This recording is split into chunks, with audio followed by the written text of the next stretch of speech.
Joseph Carabas here. Better here than there, huh? Last time I forget what segment it was, segment 12, we talked about overriding, toing, and froing, or I talked about it. Hopefully you gave you something to talk about.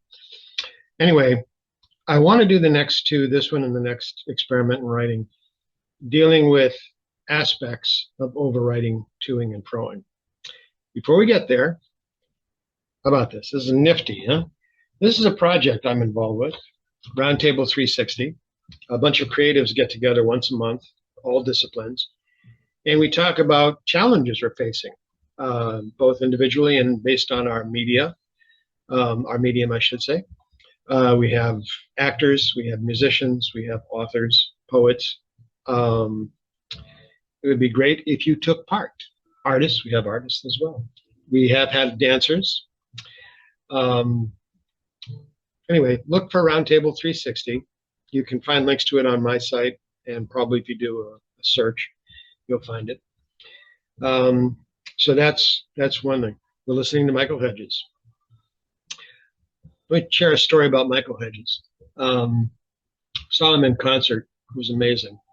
Very, very fun concert. Susan and I were driving back from college. We were taking some college classes up in Canada, in Nova Scotia.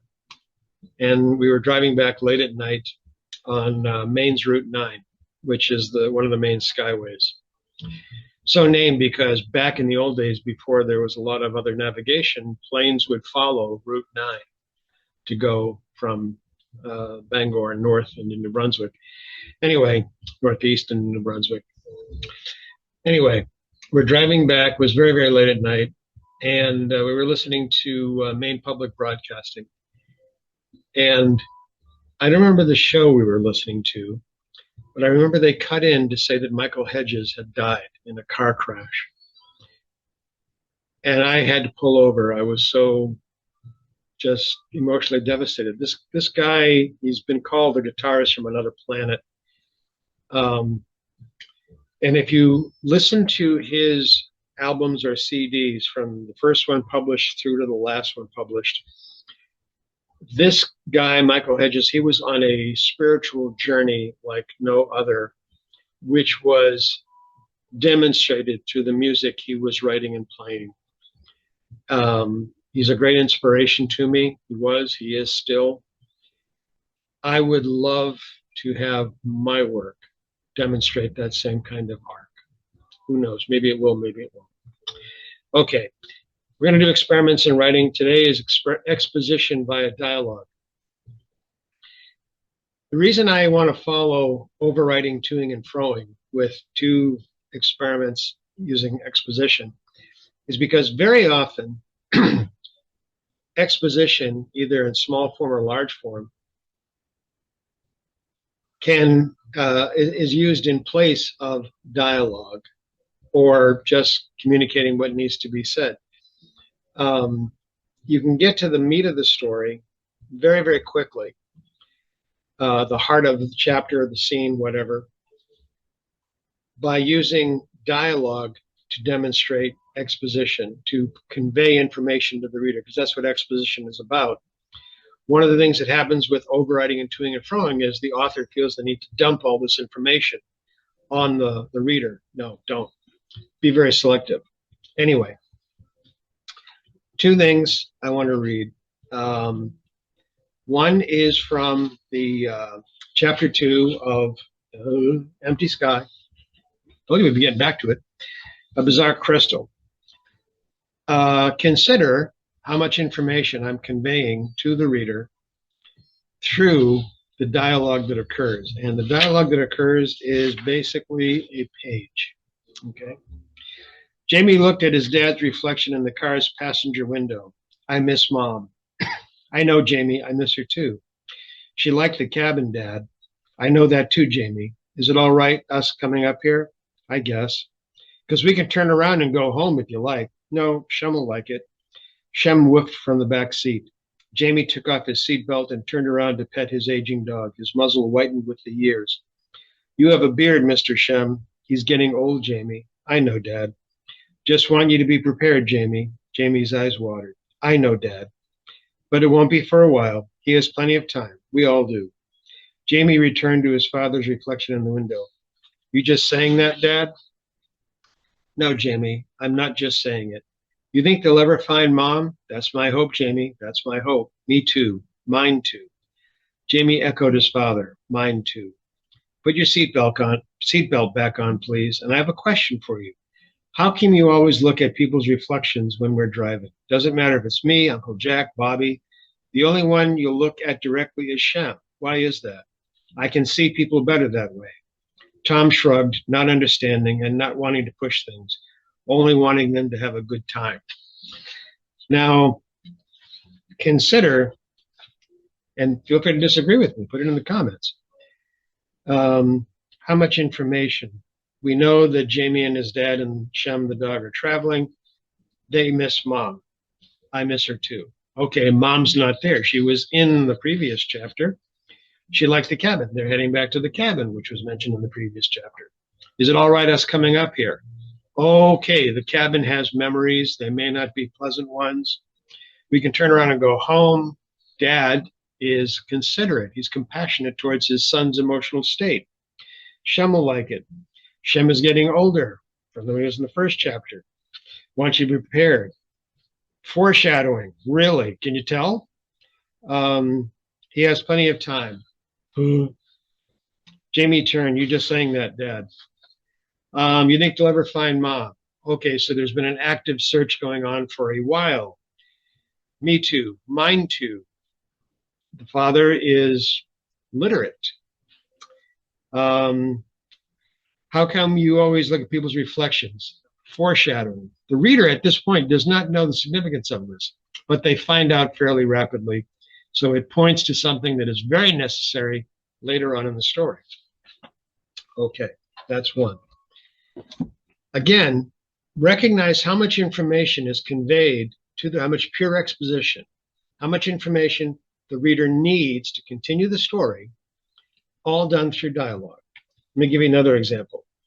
This is from a very short, a flash piece I wrote, Man and Boy, Tennessee, 1932. What's fascinating is whenever I do a reading of this story, people are awestruck. They think it's incredible.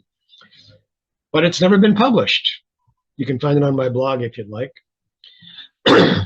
Boy, what are you straining with? Don't know, Pa. It's fighting me, though. It's fighting me. Look at that pole, Ben. Ease up a bit, boy. Give it some slack. See? Your pole's not twitching. Whatever it is, it's not fighting you. It's dragging. Maybe something crawling on the bottom. But it's coming, Pa. Want me to take her for a spell? I'd like that, Pa. Give it some slack before we switch poles. Something that heavy, you've got to work slow. Might have to get upstream of it to pull it in without snapping line. Excuse me. Look, Pa, there it is. I see it.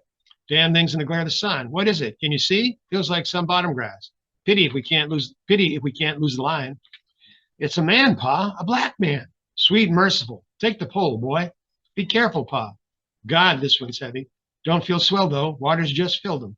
Look at that face. Somebody didn't take a liking to it. And look at them clothes. You ever seen clothes like that, son? Them city clothes, Pa. What do you know about city clothes? I seen them in the catalog at Mr. Howard's store. What you doing down at Mr. Howard's store? I run errands for Mr. Howard sometimes. Sometimes he lets me read his books. You think them city clothes? I know I'm right. This here's a city boy, Pa. Somebody killed themselves a city boy. What you doing, Pa? You might have some papers. City folk always got papers in their pockets. Papers telling everybody who they was, where they lived. Look at this. Damn, boy. These are $100 bills. He must have been an important nigger, Pa. We got to find us some rocks, boy. We got to fill his pockets, fill his pants, fill his shirt, and anything else he's got. We're going to make him so heavy he don't ever come up. Then we're going to bring him out to that deep center of this lake and let him be. You're not going to keep his money, Pa? The hell I am, son. I keep it, Pa. You keep it, and some man come by and ask how a country boy like you got that money.